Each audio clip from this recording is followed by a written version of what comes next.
Mr. Krishnamoorthi. Thank you, Mr. Maher, for your service. You know, when Christopher Wray, the FBI director, testified before the House Homeland Security, at that point he said that, quote unquote, racially motivated violent extremism remains the top domestic threat in the United States, or the U.S., he said. And then he said, within that racially motivated violent extremism bucket, people ascribing to some kind of white supremacist type ideology is certainly the biggest chunk of that, Wray said.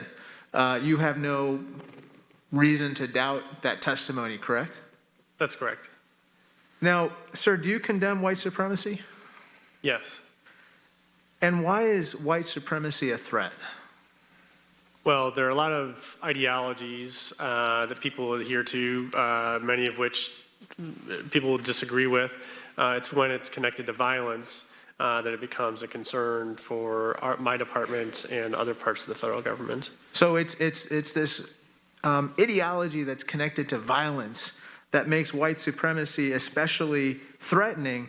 Now, what is your, do you interact with Acting Secretary Wolf about this particular issue? I interact with him about a lot of issues. Including this one, right? Yes. And what is your plan to deal with this particular threat that so many people are concerned about right now?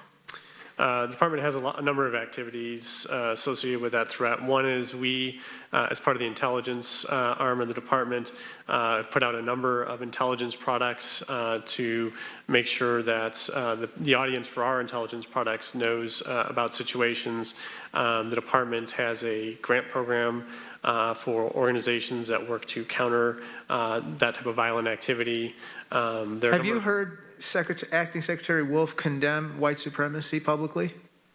I don't listen to all of his public comments. It's just a yes or no, sir. Have you heard him say that publicly? I'm sure that he condemns the white supremacists. Have you heard him say it publicly? I can't recall a time. Yes or no? I can't recall a time, but It's easy. Yes or no? I said I cannot recall a time. You cannot recall him saying it publicly. Now, sir, let me ask you another question. The reason why we brought you on Capitol Hill is actually very simple. There's no mystery. It's because DHS, among other things, refuses to grant a security clearance to Mr. Murphy's attorney to facilitate him coming to our SCIF and testifying about his whistleblower complaint. Now, sir, I'm just going to ask you a couple very easy questions. Have you interacted with anybody at DHS with regard to the issue of granting Mr. Murphy a security clearance? I know generally that the office that handles those clearances is handling it. I've been told that it's being done in an expedited fashion.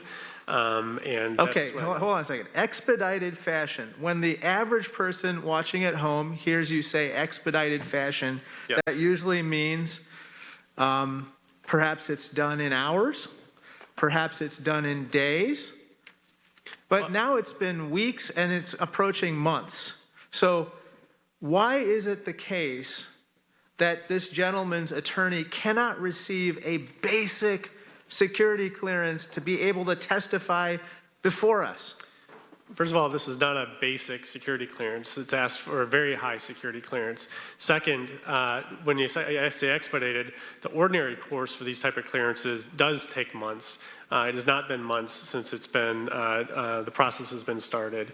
When I say expedited. So when you say expedited, it could be months. Is that what you're saying in this particular case? That's not what I'm saying. No, but what does expedited mean? When will he receive a security clearance under an expedited fashion? You can't say when he will receive it because you don't know what's in his background until you look.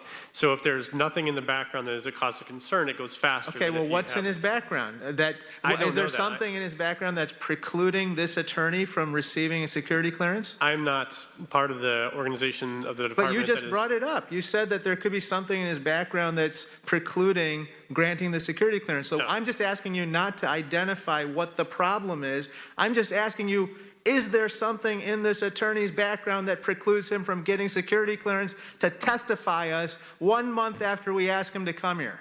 Okay, you're putting words in my mouth. After the public hearing, the committee went into closed session.